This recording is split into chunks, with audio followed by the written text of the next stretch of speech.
한국이고 나발이고 필요 없다. 미국 협력 국가들은 전부 파괴할 것이다. 한국의 천궁투로 인해 하늘길이 전부 막혀버리자 이란은 결국 선을 넘어버렸습니다. 이란 혁명 수비대는 국제사회에서 사용이 금지된 집속탄을 사용한 것인데요. 그들의 목표는 대한민국 UN 평화유지군과 동명부대, 레바논의 주둔한 한국 부대가 기습폭격을 받게 된 것이었죠. 한국군 중상자 2명까지 일어난 상황. 그럼에도 불구하고 한국 군인들은 민간인들을 보호하기 위해 기지문을 개방하면서까지 지켜냈습니다. 하지만 충격적인 일은 그 다음에 일어난 것인데요. 한국을 건드린 건 단순히 한 국가를 위협한 것이 아니다. 당장 전투기를 띄우고 융단 폭격을 준비해라. 과연 UAE가 한국 대신 복수극에 뛰어든 이유는 무엇이었을까요? 전쟁 확산까지 감수하며 초고속 대응을 한 이유, 지금 바로 공개하겠습니다. 이야기를 시작하기 앞서 사연 속의 제작에 힘이 되는 구독과 좋아요 부탁드립니다. 한국을 응원하신다면 대한민국 화이팅! 이라고 아래 댓글로 남겨주세요. 아부다비 현지 시각으로 새벽 3시 17분. 대통령궁 지하 국가안보 위기 상황실의 불이 갑자기 환하게 켜졌습니다. 붉은 경보등이 깜빡이기 시작했고 참모들이 뛰어들어오는 발소리가 대리석 바닥 위를 가득 채웠습니다. 저는 그 순간 이미 이상한 기운을 느꼈습니다. 수십 년간 이 일을 해오면서 몸이 먼저 배운 감각이 있었거든요. 경보가 이 시간에 울린다는 것은 단순한 훈련이나 해프닝이 아니라는 뜻이라는 것을요. 상황실 정면 대형 스크린에 긴급 보고 자막이 떠올랐습니다. 레바논 남부 폭발 발생. 한국 UN 평화유지군 동명부대 인근 확인. 참모들이 일제히 화면으로 시선을 고정했습니다.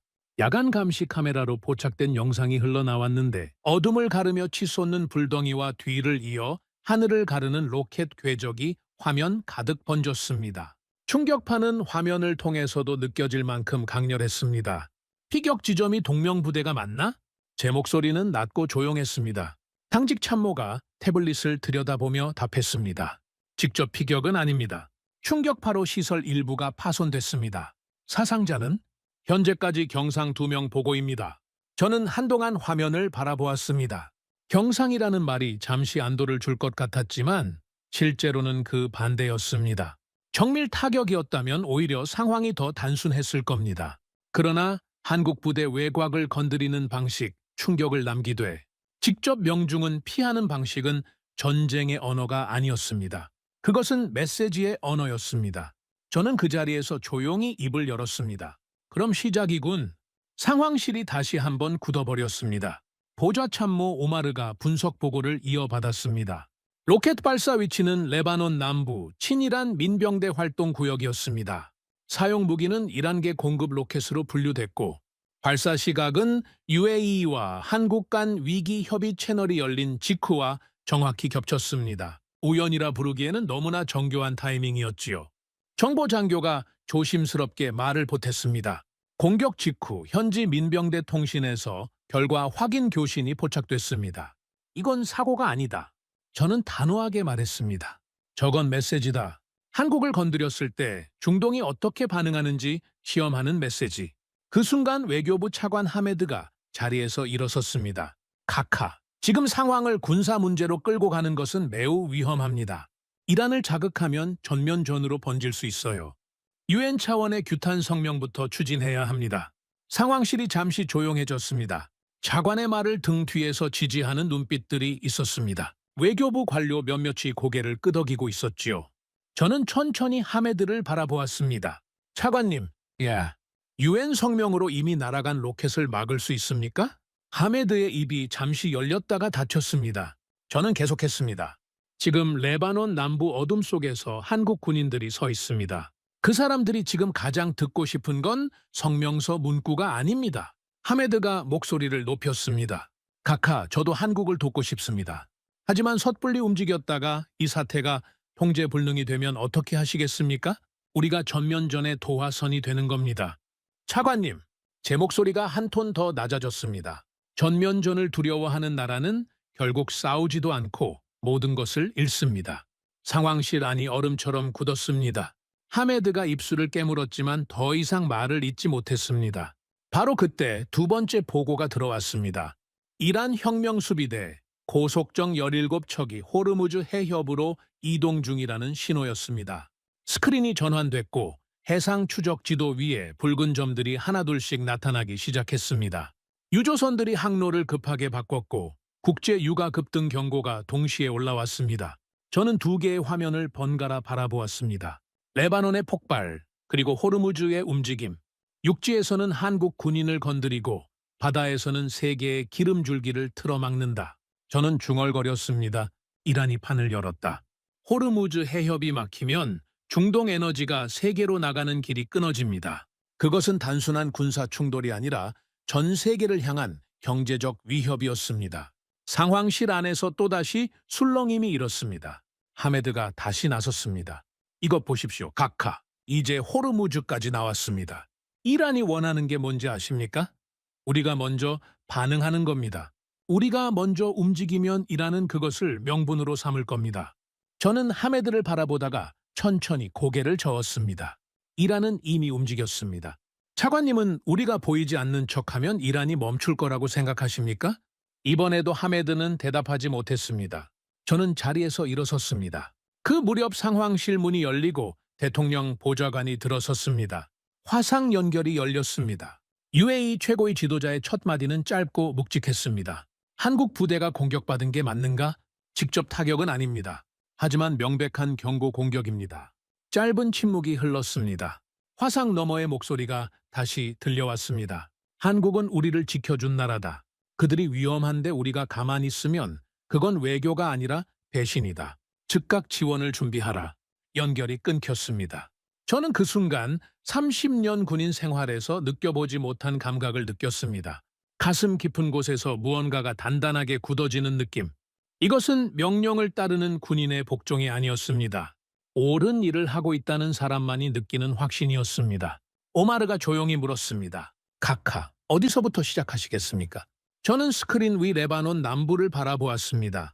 한국부터 확인해. 상황실은 날이 밝아도 불을 끄지 않았습니다. 동명부대 피격 보고가 들어온 뒤로 참모들은 교대도 없이 자리를 지켰지요. 저도 마찬가지였습니다. 잠이 오질 않았고 사실 오는 게 더 이상했을 겁니다. 상황이 정리되지 않으면 눈을 감아도 머릿속은 계속해서 돌아가거든요. 그것이 이 일을 오래 한 사람들이 피할 수 없는 숙명입니다. 날이 밝아오자 정보 장교들이 밤사이 정리한 분석 보고서를 들고 왔습니다. 제목은 단순했습니다. 왜 한국인가?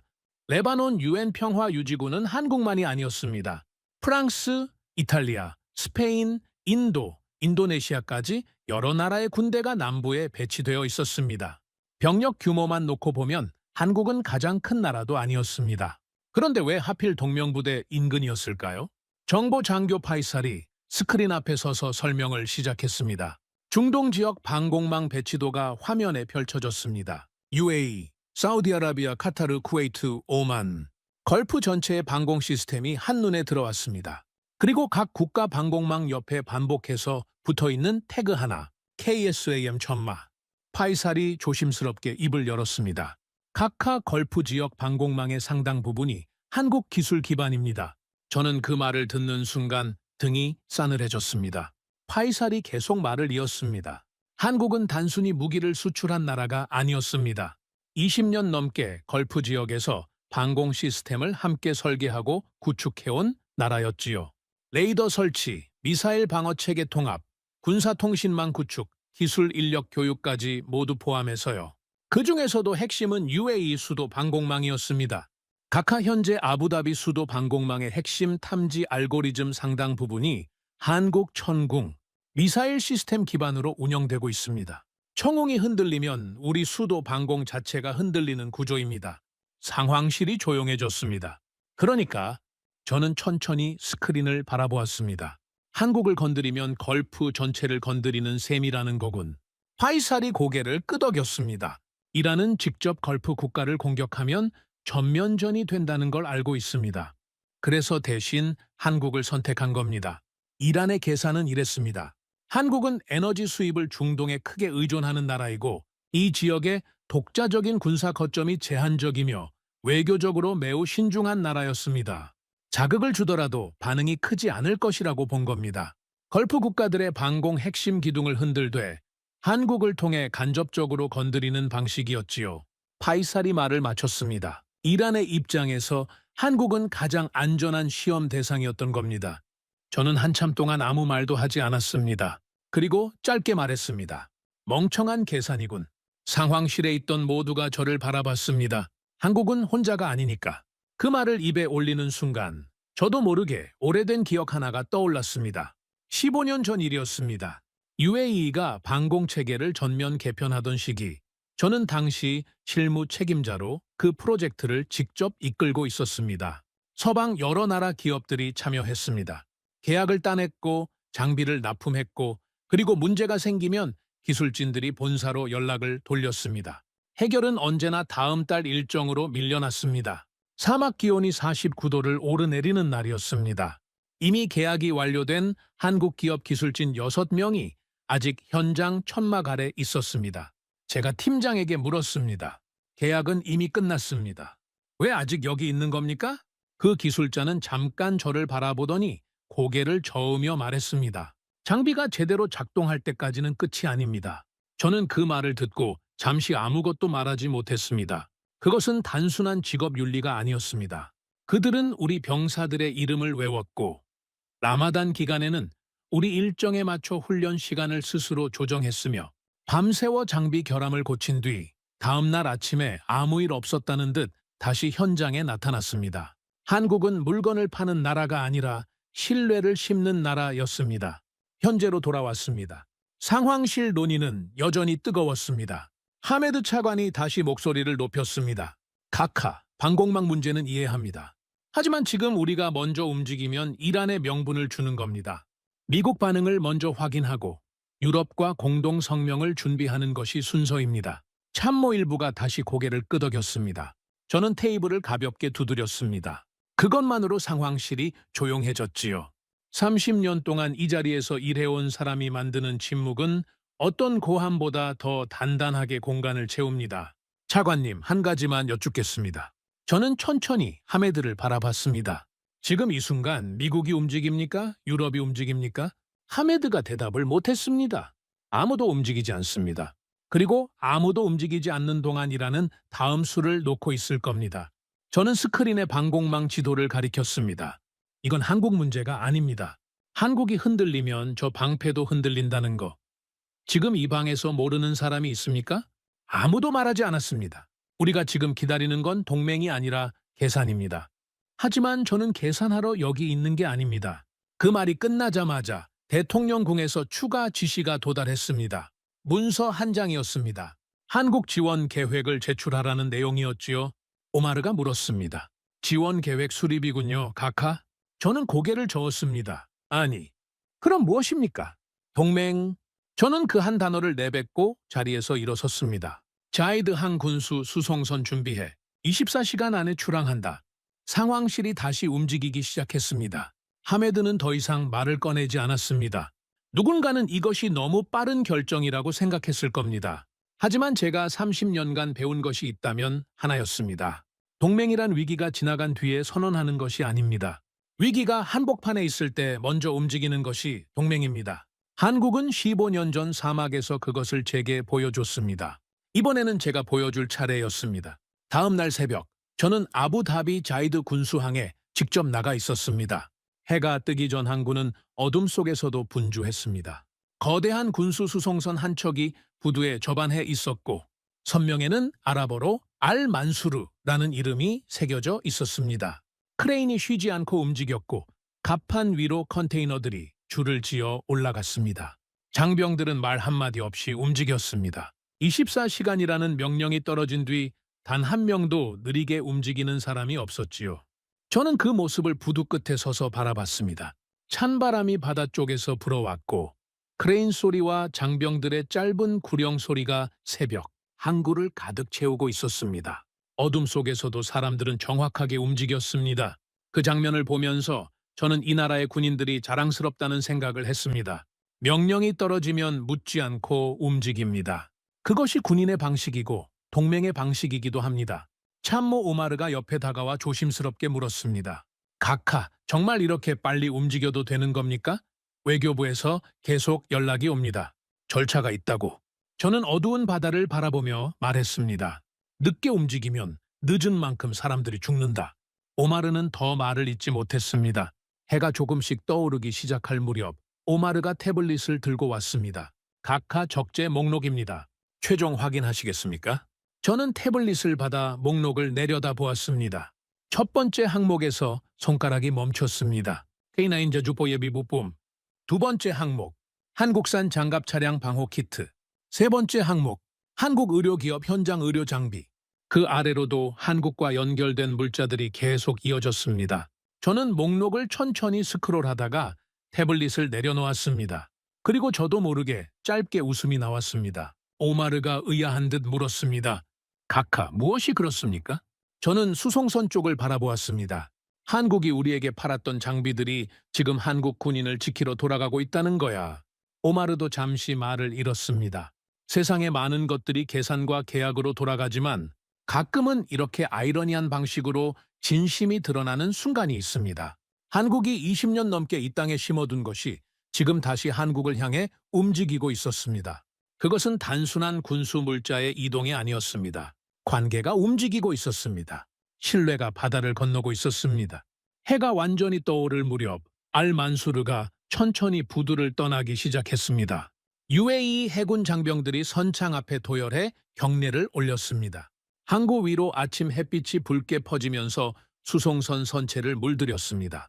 저는 그 장면을 눈에 담으면서 이것이 훗날 어떤 의미로 기록될지 생각했습니다. 그런데 그 생각을 치에 마무리하기도 전에 오마르가 다시 다가왔습니다. 각하, 알자지라 속보입니다. 화면 속 자막이 흘렀습니다. UAE, 레바논 한국 평화유지군 지원 위해 군수 수송선 출항. 하지만 언론이 더 크게 반응한 건 다른 사실이었습니다. 기자들이 적재 목록을 분석하기 시작했고 얼마 지나지 않아 한 문장이 중동 전역 기사 제목을 채우기 시작했습니다. 역배송, 한국이 UAE에 판매한 장비가 한국 군인을 지키기 위해 되돌아간다. 그 단어가 SNS를 타고 폭발적으로 퍼져나갔습니다. 아랍어, 영어, 한국어로 번역되어 동시에 공유됐지요. 중동 방송 채널마다 해설자들이 이 장면을 분석하기 시작했습니다. 어떤 분석가는 이것이 군사 외교의 역사에서 보기 드문 장면이라고 했습니다. 무기 거래가 단순한 경제 계약을 넘어 살아있는 동맹의 증거로 작동하는 사례라는 것이었지요. 저는 그 반응들을 집무실에서 바라보며 생각했습니다. 사람들은 숫자와 전략보다 이런 장면에 더 강하게 반응한다는 것을요. 두 나라가 서명한 계약서보다 바다 위를 움직이는 배의 한 척이 더 많은 말을 하고 있었습니다. 그날 저녁 중동 방송의 군사 전문가가 말했습니다. 이것은 단순한 군사 지원이 아닙니다. 보통 무기 거래는 계약이지만 지금 벌어지고 있는 건 계약이 아닙니다. 동맹입니다. 저는 그 말을 들으며 고개를 끄덕였습니다. 그날 밤 늦게 비밀 통신 채널이 열렸습니다. 한국 합참 파견 위기조정관 윤태성 준장이었습니다. 화면에 얼굴이 나타났을 때 저는 잠시 그를 바라봤습니다. 피곤한 기색이 역력했습니다. 그쪽도 아마 며칠째 제대로 잠을 못 잤을 겁니다. 눈 아래 그림자가 짙었고 목소리에도 며칠치 긴장감이 배어 있었습니다. 그러나 자세는 흐트러지지 않았습니다. 그것이 군인이라는 사람들의 특징입니다. 몸이 지쳐도 태도만큼은 무너지지 않습니다. 윤 준장이 먼저 말을 꺼냈습니다. UAE 지원 소식 들었습니다. 진심으로 감사드립니다. 저는 짧게 답했습니다. 늦었어? 윤 준장이 잠깐 고개를 갸웃했습니다. 늦었다고요? 동맹은 위기가 오기 전에 움직여야 하는데 우리는 위기가 터진 뒤에야 움직였으니까. 윤 준장이 잠시 조용히 있다가 말했습니다. 그래도 움직여 주셨습니다. 저는 그 말에 잠시 멈췄습니다. 그리고 답했습니다. 한국이니까. 통신이 끊겼습니다. 저는 창가에 서서 바다를 바라보았습니다. 알만수르는 이미 지평선 너머로 사라지고 없었습니다. 오마르가 옆에 서서 조용히 물었습니다. 각하, 이번 일을 어떻게 보십니까? 저는 잠시 생각하다가 말했습니다. 우리는 한국을 방산 파트너라고 생각해왔다. 그리고 덧붙였습니다. 하지만 지금 보니 그들은 이미 오래전부터 동맹이었다. 오마르가 조용히 고개를 끄덕였습니다. 저는 그 밤 한동안 바다를 바라보았습니다. 한국이 이 땅에 심어둔 신뢰가 얼마나 깊이 뿌리내렸는지 위기가 닥쳐서야 비로소 눈에 들어왔습니다. 그것이 조금 부끄러웠습니다. 하지만 동시에 이런 생각도 들었습니다. 어쩌면 진짜 동맹이란 이런 것일지도 모른다고요. 평소에는 보이지 않다가 가장 필요한 순간에 이미 거기 있는 것. 역배송 뉴스가 중동 전역으로 퍼진 지 하루가 차에 지나지 않은 날이었습니다. 저는 사령부 집무실에서 아침 보고를 받고 있었습니다. 그때 통신 장교가 조용히 들어왔습니다. 표정이 평소와 달랐습니다. 어떤 소식이 좋지 않을 때 군인들은 걸음걸이부터 달라집니다. 발소리가 조심스러워지고 문을 여는 속도도 느려지지요. 그 장교는 그런 걸음으로 들어왔습니다. 각하, 레바논 동명부대 주변에서 이상한 움직임이 잡혔습니다. 저는 보던 서류를 내려놓았습니다. 어떤 움직임이야? 하루 동안 미확인 비행체 27개가 탐지됐습니다. 동명부대 상공을 중심으로 반복 출현 패턴입니다. 스크린에 탐지 데이터가 떴습니다. 작은 점들이 나타났다 사라지기를 반복하고 있었습니다. 드론이었습니다. 정찰입니까? 통신 장교가 고개를 끄덕였습니다. 좌표 측량 패턴으로 분석됩니다. 공격 준비 전 단계일 가능성이 높습니다. 저는 스크린을 바라봤습니다. 이란이 다음 수를 꺼내고 있었습니다. 역배송 뉴스가 자신들의 계산을 흔들었다는 걸 깨달은 것이겠지요. 한번 건드렸다가 생각보다 큰 반응이 나오자 이번에는 더 조심스럽게 다음 공격을 준비하고 있는 것이었습니다. 그것이 오히려 더 위험했습니다. 즉흥적으로 움직이는 적보다 치밀하게 계산하며 기다리는 적이 훨씬 무섭습니다. 레바논 현지 연락 장교와 통신이 연결됐습니다. 화면 속에 한국 장교의 얼굴이 나타났습니다. 드론 활동 상황 확인됩니다. 야간 정찰 빈도가 크게 증가했고 전파 교란 시도와 통신 감청 시도도 포착됐습니다. 저는 즉시 물었습니다. 동명부대 방공 능력은? 한국 장교가 잠시 말을 고르더니 솔직하게 답했습니다. 제한적입니다. 그 세 글자가 상황실 공기를 순식간에 무겁게 만들었습니다. 제한적이라는 말은 막아낼 수 없다는 말과 크게 다르지 않았습니다. 유엔 평화유지군은 무장 충돌의 중재자이지 전면전을 감당하는 전투부대가 아닙니다. 방어 장비의 한계는 처음부터 정해져 있었고 이란은 그것을 정확히 알고 공략하고 있었지요. 통신이 끊기자마자 상황실에서 또 논쟁이 벌어졌습니다. 하메드 차관이 또다시 앞으로 나섰습니다. 각하, 지금 군사 대응을 확대하면 상황이 더 커집니다. 이란이 바로 그걸 노리고 있을 수 있어요. 이번에는 참모 몇몇도 같은 의견이었습니다. 드론 정찰이 곧바로 공격으로 이어진다는 보장이 없습니다. 성급하게 대응하면 우리가 먼저 국제 여론의 역풍을 맞을 수 있습니다. 저는 그 말들을 듣고 있다가 조용히 입을 열었습니다. 차관님, 지금 저 드론들이 상공에서 뭘 하고 있는지 아십니까? 하메드가 답했습니다. 정찰 아닙니까? 저는 고개를 저었습니다. 거리 측정입니다. 미사일 좌표를 잡는 사전 작업이에요. 하메드가 잠깐 굳었습니다. 그게 확실합니까? 드론 27개가 하루 만에 같은 지점 상공을 반복해서 지나갑니다.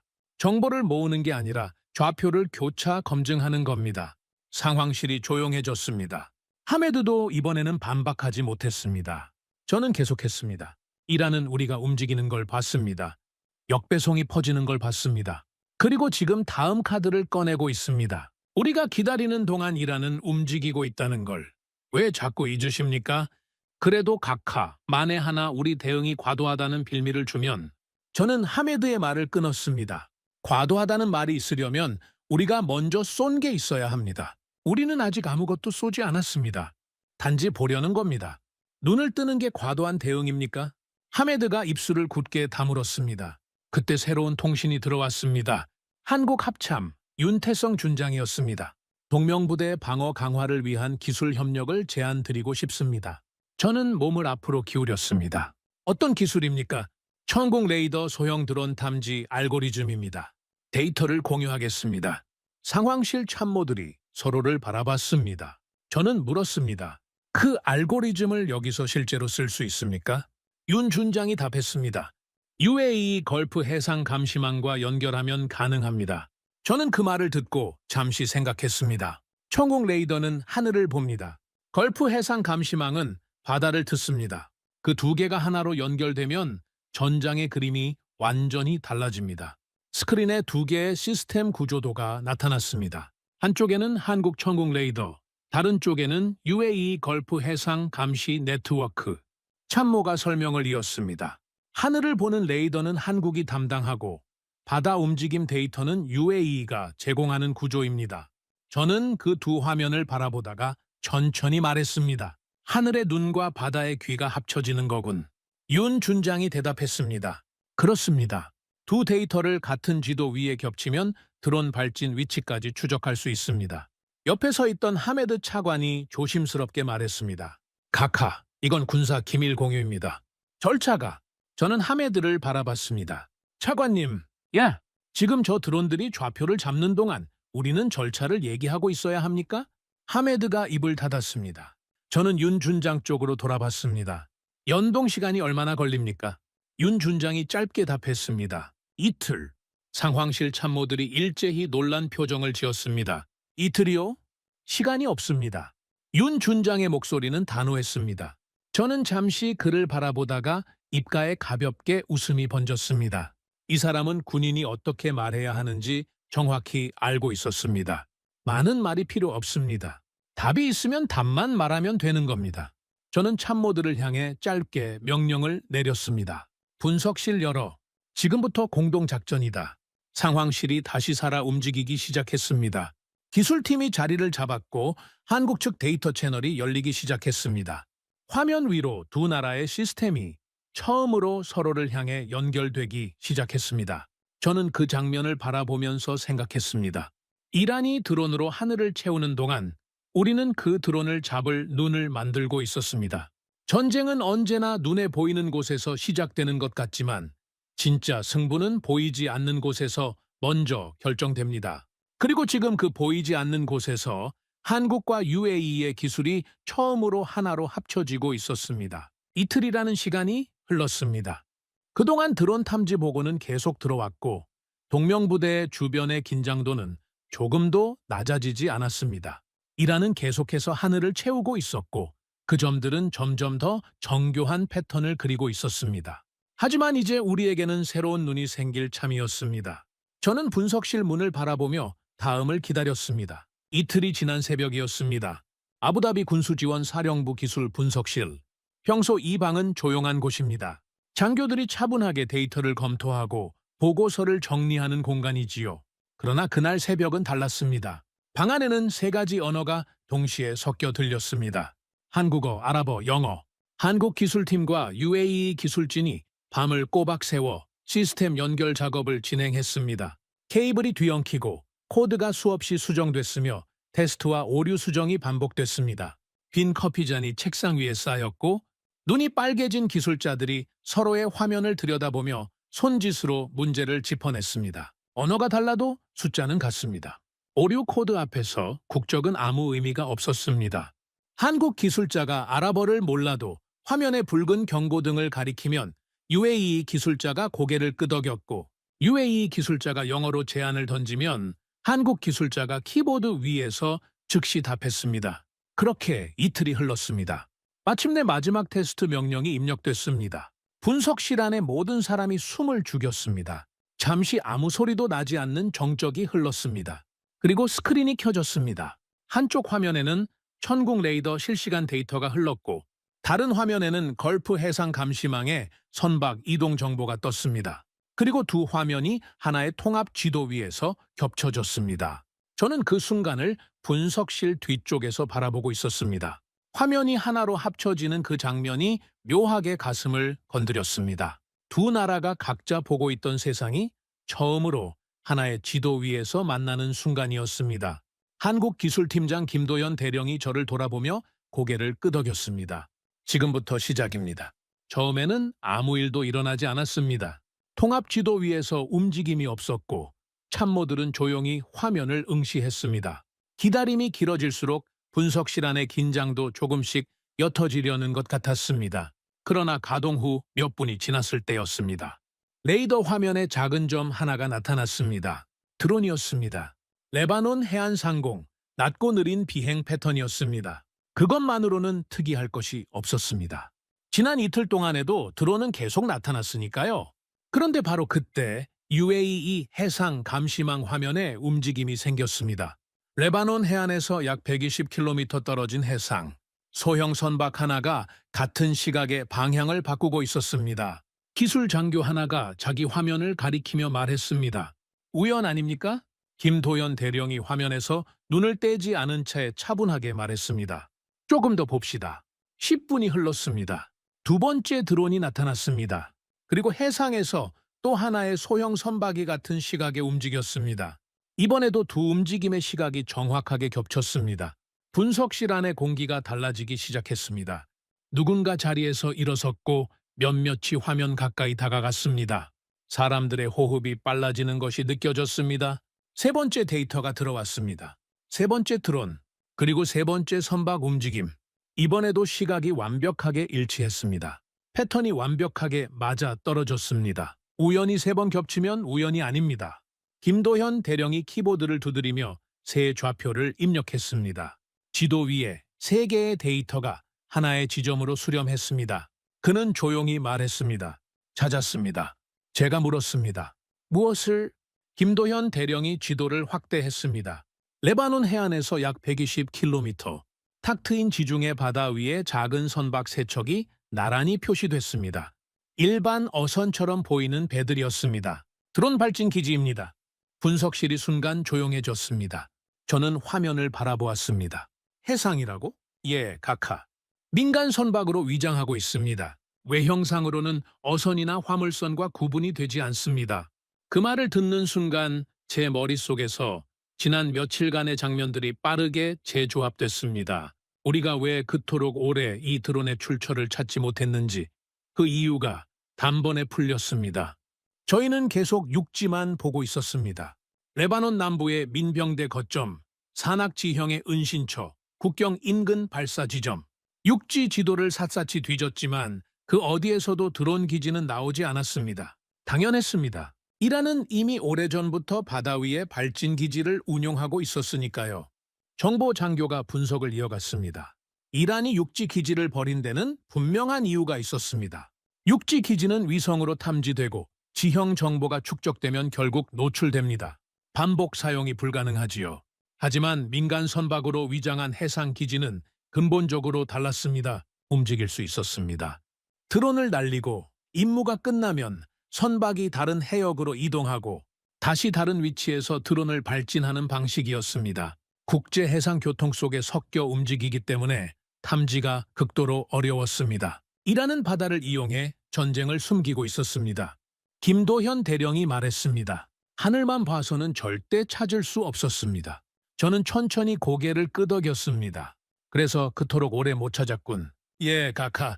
하지만 바다도 함께 보니까 찾아냈습니다. 저는 그 말을 듣고 잠시 스크린을 바라봤습니다. 한국은 하늘을 보고 있었고 우리는 바다를 듣고 있었습니다. 그 두 시선이 하나로 합쳐지는 순간 적의 은신처가 드러났습니다. 두 나라가 각자 가진 것을 하나로 합쳤을 때 그것이 가능해졌습니다. 각자가 가진 강점을 서로 채워줄 때 비로소 보이지 않던 것이 보이게 됩니다. 그것이 협력의 본질이라는 생각이 들었습니다. 저는 물었습니다. 확실한가? 김도현 대령이 답했습니다. 확률 92%입니다. 저는 잠시 그 숫자를 머릿속에 굴려봤습니다.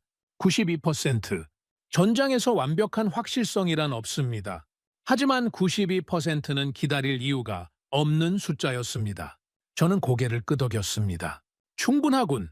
참모들이 긴장하는 것이 느껴졌습니다. 저는 천천히 말했습니다. 이제 그들이 숨어 있을 곳은 없다. 즉시 긴급 화상회의가 열렸습니다. UAE 해군, 한국 합참, 레바논 현지 지휘부가 동시에 화면에 나타났습니다. 저는 차분하게 상황을 설명했습니다. 스크린에 드론 모함 세 척의 위치가 표시됐습니다. 짧고 무거운 침묵이 흘렀습니다. 한국 측 장교가 말했습니다. 공격이 실행되기 전에 반드시 제거해야 합니다. UAE 해군 제독이 말했습니다. 표적 좌표가 확정되면 20분 안에 타격 가능합니다. 저는 마지막으로 물었습니다. 한국은 동의합니까? 윤태성 준장이 화면 안에서 잠시 저를 바라봤습니다. 그의 눈빛은 흔들리지 않았습니다. 단 한순간도 망설임이 없었습니다. 동명부대를 향한 공격이라면 우리는 이미 전장 안에 있습니다. 그 말이 분석실 안을 가득 채웠습니다. 저는 그 순간을 오래 기억할 것 같았습니다. 두 나라가 처음으로 같은 화면 위에서 같은 적을 바라보고 있었습니다. 서로 다른 언어로, 서로 다른 장비로, 하지만 완전히 같은 방향을 향해서, 그리고 그것이 진짜 동맹의 모습이라는 것을 저는 그 자리에서 다시 한번 확인했습니다. 공동작전 준비가 한창이던 어느 날 오전이었습니다. 저는 사령부 상황실에서 보고서를 검토하고 있었습니다. 드론 모함 타격 작전의 세부 계획이 정리되고 있었고 분위기는 그 어느 때보다 긴박했지만 동시에 어느 정도 방향이 잡혀가는 느낌이었습니다. 그런데 그때였습니다. 갑자기 경보음이 울렸습니다. 날카롭고 연속적인 소리였습니다. 단순한 훈련 경보가 아니었습니다. 그 소리가 갖는 무게를 저는 귀로 듣기 전에 몸이 먼저 알아챘습니다. 적색 경보등이 켜지면서 상황실 전체가 붉은빛으로 물들었습니다. 통신 채널에서 다급한 목소리가 터져 나왔습니다. 미사일 발사 탐지, 이란 서부에서 발사, 레바논 남부 방향, 스크린에 궤적이 나타났습니다. 날카로운 포물선이 지도 위를 빠르게 가르고 있었습니다. 도달 시간 7분, 상황실이 순식간에 얼어붙었습니다. 저는 자리에서 일어서며 물었습니다. 목표는? 잠시 분석 데이터가 올라오는 동안 짧은 정적이 흘렀습니다. 그리고 답이 돌아왔습니다. 동명부대 인근입니다. 그 말이 상황실 공기를 다시 한번 완전히 바꿔놓았습니다. 7분. 전장에서 7분이라는 시간은 이상한 무게를 가집니다. 아무것도 손쓸 수 없을 만큼 짧기도 하고 모든 것이 결정될 만큼 충분히 길기도 합니다. 저는 즉시 동명부대와의 통신 채널을 열라고 명령했습니다. 한국 합참에도 동시에 비상 연락이 들어갔습니다. 그때 김도현 대령이 천공 레이더 데이터를 확인하며 보고했습니다. 탄도미사일 4발 탐지됩니다. 그런데 그는 잠시 화면을 응시했습니다. 눈이 가늘어졌습니다. 탄도 패턴이 이상합니다. 저는 물었습니다. 설명해. 다탄두 구조입니다. 상황실 안에서 누군가가 낮게 중얼거렸습니다. 설마, 김도현 대령이 말했습니다. 집속탄입니다. 그 한마디가 떨어지는 순간 저는 두 눈을 감았다가 다시 떴습니다. 집속탄. 전장에서 가장 잔혹하다고 불리는 무기 중 하나입니다. 하나의 미사일이 하늘에서 수백, 수천 개의 작은 자탄으로 쪼개지며 넓은 지역에 동시에 쏟아집니다. 폭탄 하나가 아니라 들판 전체를 한꺼번에 덮는 방식입니다. 그것도 터지는 것만이 문제가 아닙니다. 자탄의 상당수는 폭발하지 않고 땅 위에 그대로 남습니다. 형태는 작고 무해해 보이지만 건드리는 순간 폭발합니다. 땅에 남겨진 그것들은 전쟁이 끝난 뒤에도 수십 년간 사람을 죽입니다. 어린아이가 주워들어도, 농부가 밭을 갈다 건드려도, 노인이 걷다 밟아도 그것은 터집니다. 그것은 단순한 무기가 아니라 시간을 타고 흐르는 죽음이었습니다. 미사일이 레바논 상공에 도달했습니다. 레이더 화면에서 탄두가 분리됐습니다. 하나였던 점이 순식간에 갈라졌습니다. 하늘이 쪼개지는 것처럼 한 개의 궤적이 수천 개의 점으로 터져 나갔습니다. 추정 자탄수 2,000개 이상. 낙하 지역은 동명부대 주변과 인근 레바논 민간 마을 전역이었습니다. 저는 화면을 바라보다가 낮게 말했습니다. 이란이 선을 넘었다. 보고가 계속 들어왔습니다. 자탄의 약 30%는 폭발하지 않는다는 분석이었습니다. 2,000개 중 30%, 약 600개의 미폭발탄이 레바논 땅 위 어딘가에 흩어져 있다는 뜻이었습니다. 골목, 농장, 학교 마당, 집 앞 도로, 어디에 숨어 있는지 아무도 모르는 죽음의 씨앗들이었습니다. 600개라는 숫자는 그저 숫자가 아니었습니다. 그것은 언제 어디서 터질지 아무도 모르는 600번의 죽음이었습니다. 저는 중얼거렸습니다. 전쟁이 끝나도 사람을 죽이는 무기군. 현지 보고가 올라오기 시작했습니다. 레바논 마을에서 첫 번째 피해 소식이 들어왔습니다. 11살 소녀, 집 앞 마당에 떨어진 미폭발탄을 밟았습니다. 폭발, 다리를 잃었습니다. 그 보고를 들었을 때 저는 한동안 말을 잃었습니다. 11살, 전쟁과 아무 관계가 없는 아이였습니다. 그저 자기 집 앞마당을 걷고 있었을 뿐이었습니다. 아침을 먹고 나왔을 수도 있고 학교 갈 준비를 하다 잠깐 나왔을 수도 있습니다. 그 아이에게 전쟁은 스스로 선택한 것이 아니었습니다. 그저 태어난 땅에 전쟁이 있었을 뿐이었지요. 두 번째 보고, 72살 노인. 올리브 농장에서 자탄을 밟아 중상을 입었습니다. 그 농장은 그 노인이 평생을 돌봐온 땅이었습니다. 수십 년간 손으로 나무를 심고 가지를 쳐온 곳이었지요. 전쟁은 그 노인에게 평생의 땅을 죽음의 지뢰밭으로 바꿔놓았습니다. 상황실이 침묵에 잠겼습니다. 참모가 힘없이 말했습니다. 민간인 피해가 계속 발생하고 있습니다. 저는 아무 말도 하지 않았습니다. 말이 나오질 않았습니다. 그저 화면을 바라봤습니다. 그때 레바논 현지 영상이 올라왔습니다. 동명부대 정문 앞이었습니다. 사람들이 모여들고 있었습니다. 아이를 품에 안은 어머니, 부상자를 부축하는 이웃, 걸음을 제대로 못 대는 노인들, 맨발로 뛰어온 사람도 있었고 한 손에는 간신히 챙긴 짐 보따리를 들고 아이 손을 잡고 온 사람도 있었습니다. 그 숫자가 순식간에 500명에 가까워졌습니다. 그들은 도망칠 곳이 없었습니다. 미폭발탄이 깔린 땅은 어디로 가야 안전한지 아무도 몰랐으니까요. 길이 안전한지, 농장이 안전한지, 이웃집 마당이 안전한지 아무것도 알 수 없는 상황에서 사람들이 선택한 곳은 단 하나였습니다. 군인들이 있는 곳, 동명부대 정문이었습니다. 사령부 통신이 연결됐습니다. 한국 장교의 목소리가 들어왔습니다. 목소리는 차분했지만 그 뒤에 긴장이 단단하게 깔려 있었습니다. 현재 민간인 약 500명 집결, 부상자 다수입니다. 잠시 침묵이 흘렀습니다. 저는 긴장한 채 그 다음 말을 기다렸습니다. 의료 지원 요청 상황입니다. 그리고 잠시 후 한국 장교가 마지막 말을 덧붙였습니다. 각하, 저희 부대 외곽에도 자탄 낙하가 확인됐습니다. 저는 숨을 참았습니다. 그 말은 동명부대 자체도 안전하지 않다는 뜻이었습니다.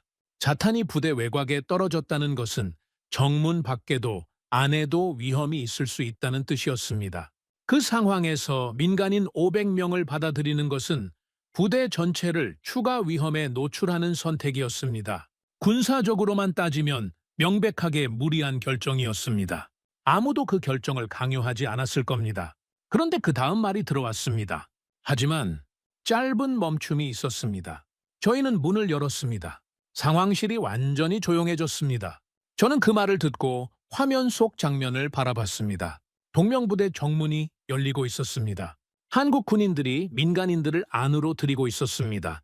들것을 가져와 부상자를 옮기고 울고 있는 아이들의 손을 잡아 이끌고 걸음이 불편한 노인들을 부축했습니다. 누군가는 자신의 방호복을 벗어 부상자 위에 덮어주고 있었습니다.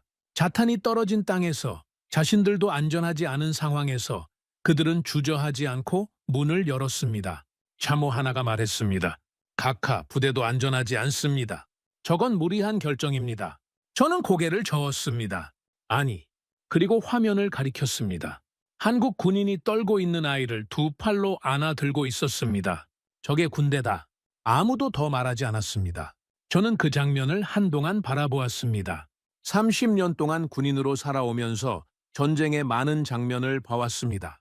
승리하는 군대, 패배하는 군대, 강한 군대, 두려운 군대를 수없이 봐왔습니다. 하지만 그날 제가 화면 속에서 본 것은 그 어떤 것과도 달랐습니다. 자신이 위험한 상황에서도 문을 여는 군대. 힘이 있다는 것은 다른 사람을 굴복시킬 수 있다는 뜻이기도 하지만 진짜로 강한 군대는 굴복시키는 것이 아니라 지키는 것을 선택하는 군대라는 것을 그날 저는 처음으로 몸으로 이해했습니다. 한국은 그 선택을 아무도 보지 않는 레바논 남부의 작은 부대 앞에서 했습니다. 그것이 저를 가장 크게 흔들었습니다. 집속탄 공격 다음 날이었습니다. 레바논 남부 전체가 멈춰 있었습니다. 아침이 와도 사람들은 집 밖으로 나오지 못했습니다. 어느 길이 안전한지, 어느 땅이 안전한지 아무도 몰랐습니다. 마을 광장도, 학교 앞 골목도, 수십 년간 오가던 올리브 농장, 사이길도 모두 잠재적인 죽음의 공간이 됐습니다. 저는 아부다비 사령부에서 레바논 현지 보고를 연속으로 받고 있었습니다. 유엔 지뢰 제거팀이 이미 현장에 투입됐지만 문제가 명확했습니다. 장비도 부족하고 인력도 부족했습니다. 현재 속도로는 하루에 처리할 수 있는 미폭발탄이 기껏해야 10개에서 20개 수준이었습니다. 약 600개의 미폭발탄을 이 속도로 제거하려면 수개월이 걸린다는 계산이 나왔습니다. 저는 보고서를 내려놓으며 말했습니다. 그때까지 민간인은 집에 돌아가지 못한다. 참모가 고개를 끄덕였습니다. 그렇습니다. 현재로서는 방법이 없습니다. 상황실이 조용해졌습니다. 방법이 없다는 말처럼 무거운 말이 없습니다.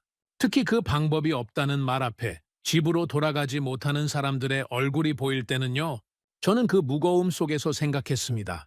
전쟁은 총성이 멈춰도 끝나지 않는다는 것을. 땅 속에, 골목에, 농장에 박혀 있는 이 작은 금속 조각들이 남아있는 한 사람들은 자신의 삶으로 돌아갈 수 없었습니다. 그때였습니다. 새로운 소식이 들어왔습니다. 한국 국방부에서 긴급 수송 명령이 떨어졌다는 보고였습니다. 투입 장비 목록이 도착했습니다. 저는 목록을 받아들었습니다. 폭발물 제거 로봇, 자기장 탐지 장비, 무인 지뢰 제거 차량, 현장 공병 전문가 팀. 참모가 놀란 표정으로 말했습니다. 카카, 이건. 저는 목록에서 눈을 떼지 않으며 물었습니다. 무슨 장비지? 지뢰 제거 장비입니다. 그것도 상당히 고도화된 것들입니다. 저는 잠시 생각했습니다.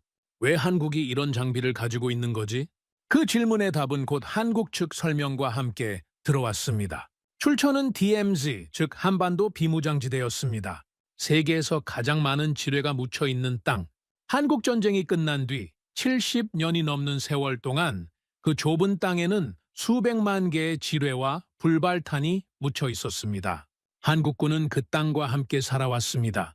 제거하고 또 제거하고 그 과정에서 기술을 쌓고 장비를 발전시키고 사람을 키워왔습니다.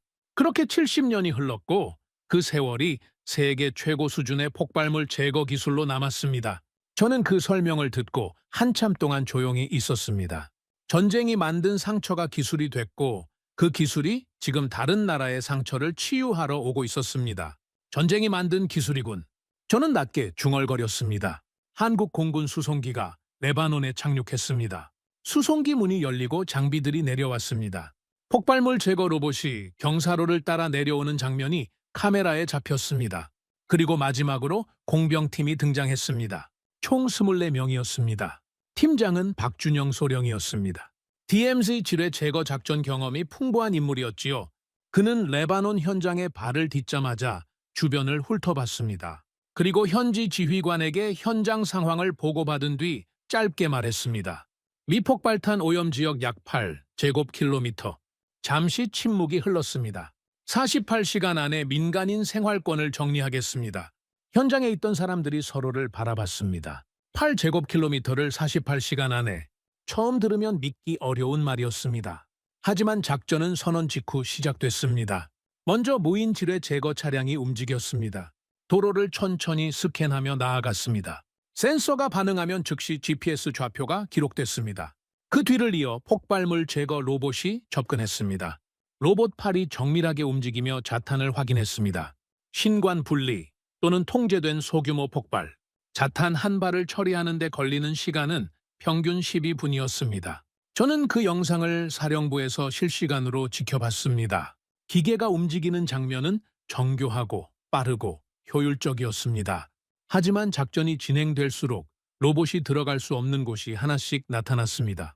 올리브 나무 뿌리 사이, 돌담 아래 좁은 틈, 집잔해가 쌓인 곳.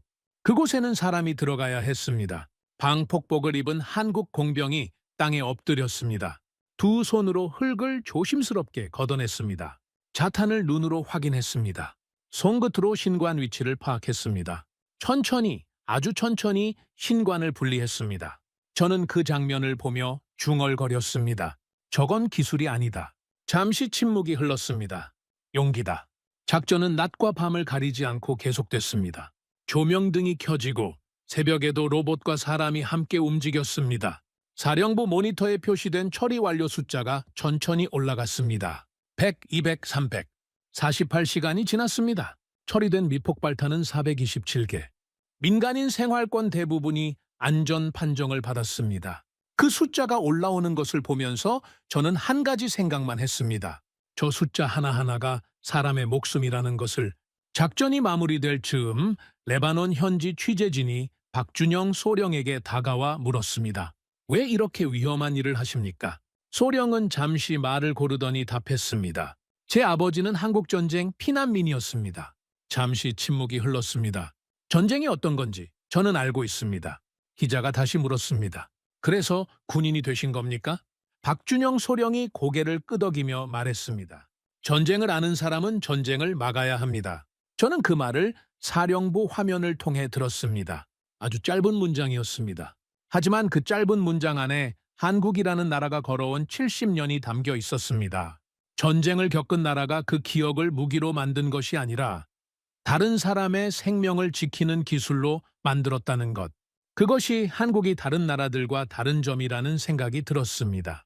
어떤 나라는 전쟁의 경험으로 더 강한 무기를 만들고 어떤 나라는 그 경험으로 전쟁의 상처를 치우는 기술을 만듭니다. 한국은 후자였습니다. 그날 저는 그것을 분명하게 이해했습니다. 레바논 사건이 어느 정도 수습되고 며칠이 흐른 뒤였습니다. 저는 사령부 집무실에서 국제 언론 보고를 받고 있었습니다. 처음에는 뉴스의 중심이 미사일 공격, 집속탄, 전쟁 위기였습니다. 전 세계 언론이 이란의 도발을 집중 보도했고 레바논 남부에서 올라오는 피해 장면이 화면을 채웠습니다. 그런데 며칠이 지나면서 논조가 달라지기 시작했습니다. 로이터, AFP, BBC가 모두 같은 내용을 다루기 시작했습니다. 한국과 UAE의 공동 대응, 역배송, 드론 모함 발견, 미폭발탄 제거 작전, 그리고 그 중에서도 한 외교 전문 매체가 쓴 문장이 제 눈에 오래 남았습니다. 이번 사건에서 가장 인상적인 것은 미사일의 사거리가 아니라 동맹의 사거리다. 저는 그 문장을 여러 번 읽었습니다. 동맹의 사거리. 무기는 정해진 거리까지 날아갑니다. 하지만 신뢰는 거리가 없습니다. 필요한 곳이라면 어디든 닿습니다. 그것이 한국이 20년 동안 이 땅에 심어온 것이었습니다. 레바논 남부에서도 변화가 나타났습니다. 미폭발탄 제거 작전이 끝난 마을에 사람들이 하나둘씩 돌아오기 시작했습니다. 아이들이 다시 골목에서 뛰어다녔습니다. 올리브 농장이 다시 열렸고 오랫동안 닫혀있던 작은 가게들이 문을 열었습니다. 마을 입구에는 표지판이 세워졌습니다. 아랍어, 영어, 한국어. 세 언어로 같은 내용이 적혀 있었습니다. 안전 확인 완료. 그 표지판 앞에 사람들이 모여 사진을 찍었습니다. 그리고 현지 취재진이 촬영한 영상 하나가 중동 전역으로 퍼져나갔습니다. 마을 광장에서 한국 공병팀과 UAE 장교가 나란히 서 있었습니다. 레바논 주민들이 그 주변을 둘러쌌습니다. 누군가 외쳤습니다. 코리아! 다른 사람이 이어 외쳤습니다. 에미라트! 그리고 사람들이 함께 외쳤습니다. 코리아! 에미라트! 그 장면이 SNS에 올라갔고 중동 전역에서 공유됐습니다. 저는 그 영상을 사령부에서 바라보았습니다. 마을 사람들이 처음 보는 외국 군인들의 이름을 외치며 환호하는 모습. 그것은 어떤 외교 문서보다, 어떤 동맹 선언보다 솔직한 장면이었습니다. 사람들은 자신을 살린 사람을 기억합니다. 그리고 그 기억은 지도 위의 국경보다 훨씬 오래 남습니다. 중동 방송의 군사 전문가들이 분석을 내놓기 시작했습니다. 한 분석가가 방송에서 말했습니다. 이 사건은 단순한 군사 충돌이 아닙니다. 중견 국가들이 어떻게 위기를 관리하고 서로를 지탱할 수 있는지 보여준 사례입니다. 그는 잠시 멈췄다가 계속했습니다. 한국은 더 이상 무기를 파는 나라가 아닙니다. 위기를 해결하는 나라입니다. 그 평가가 나오던 날, 저는 오마르에게 조용히 말했습니다. 이라는 한국이 약한 고리라고 생각했겠지? 하지만 그게 틀렸다는 걸 이제 알았을 거야. 이란 내부에서도 변화가 감지되기 시작했습니다. 테헤란의 대학가에서 시위가 일어났습니다. 경제를 살려라, 전쟁 반대. 집속탄 사용에 대한 국제사회의 비난이 쏟아졌고 추가 경제 제재 논의가 시작됐습니다. 혁명수비대 내부에서도 이번 레바논 작전이 전략적 실패였다는 비판이 나왔다는 정보가 들어왔습니다. 저는 그 보고를 읽으며 중얼거렸습니다. 전쟁은 밖에서 시작되지만 패배는 안에서 시작된다. 며칠 뒤 호르무즈 해협 상황 보고가 들어왔습니다. 이란 해군 훈련 규모가 축소됐습니다. 고속정 활동도 눈에 띄게 줄었습니다. 호르무즈의 긴장이 조금씩 풀리기 시작하고 있었습니다. 참모가 보고했습니다. 이란이 물러서는 것 같습니다. 저는 고개를 저었습니다. 완전히는 아니다. 잠시 멈췄습니다. 하지만 계산은 다시 하고 있다. 그리고 그것으로 충분했습니다. 전쟁에서 상대가 계산을 다시 하게 만드는 것, 그것이 가장 효율적인 억제력이기도 하니까요. 그 무렵 외교 채널이 움직이기 시작했습니다. 한국, UAE, 레바논, 프랑스 네 나라가 협상 테이블에 앉았습니다. 인도적 통로 확보, 민간인 이동, 구호 물자 수송, 의료 지원. 협상은 빠르게 진행됐고 결과물이 나왔습니다. 참모가 보고했습니다. 각하 협정 문서에 한국 이름이 포함됐습니다. 저는 잠시 그 말을 음미했습니다. 무기 판매 계약서에 이름을 올리는 것과 인도적 협정 문서에 이름을 올리는 것은 전혀 다른 무게를 가집니다. 전자는 거래의 흔적이고 후자는 관계의 흔적입니다. 그날 밤 늦게 저는 사령부 영상 자료실에서 오래된 다큐멘터리 하나를 보게 됐습니다. 한국 전쟁에서 시작해 현재까지를 담은 영상이었습니다. 폐허 속 서울, 피난길을 걷는 사람들, 굶주린 아이들. 그 이미지는 너무나 익숙한 전쟁의 장면이었습니다. 중동에서 제가 수십 년 동안 봐온 장면들과 다르지 않았습니다. 그런데 화면이 바뀌었습니다. 현대의 한국, 빠르게 지나가는 장면들 속에 방산 기술, 레이더, 공병 장비, 그리고 레바논 마을에서 미폭발탄을 제거하는 한국 군인들의 모습이 담겨 있었습니다. 마지막 장면은 레바논 마을에서 아이들이 다시 뛰어다니는 모습이었습니다. 영상이 끝났습니다. 오마르가 조용히 물었습니다. 카카, 한국을 어떻게 보십니까? 저는 잠시 생각했습니다. 그리고 말했습니다. 전쟁이 무엇인지 아는 나라. 잠시 침묵. 그래서 전쟁을 막을 줄 아는 나라. 저는 그날 밤 오랫동안 자리에 앉아 있었습니다. 저는 23살의 군복을 입었습니다. 그 뒤로 30년이 넘는 세월 동안 중동의 전쟁과 외교 사이에서 살아왔습니다. 수많은 동맹을 봤습니다. 종이 위에 선언된 동맹도 봤고 위기 앞에서 사라진 동맹도 봤습니다. 하지만 이번처럼 동맹의 의미를 분명하게 느낀 적은 없었습니다. 한국은 강한 나라입니다. 그러나 그 강함이 단순히 무기의 강함이 아니라는 것을 이번 사건을 통해 알게 됐습니다. 그들은 전쟁을 기억하는 나라입니다. 그리고 그 기억을 다른 나라의 생명을 지키는 데 사용하는 나라입니다. 그래서 저는 이제 한국을 이렇게 부릅니다. 위기의 순간에 진짜로 달려오는 나라. 여러분은 이 이야기를 들으시면서 어떤 감정을 느끼셨나요? 대한민국은 전쟁의 폐허 위에서 일어나 세계가 필요로 할 때 먼저 달려가는 나라로 성장했습니다. 그 여정이 자랑스럽지 않으신가요? 구독과 좋아요로 응원해 주시면 더욱 재미있는 이야기로 찾아뵙겠습니다. 해외 감동 사연을 소개해드리는 스페셜 코리아였습니다. 감사합니다.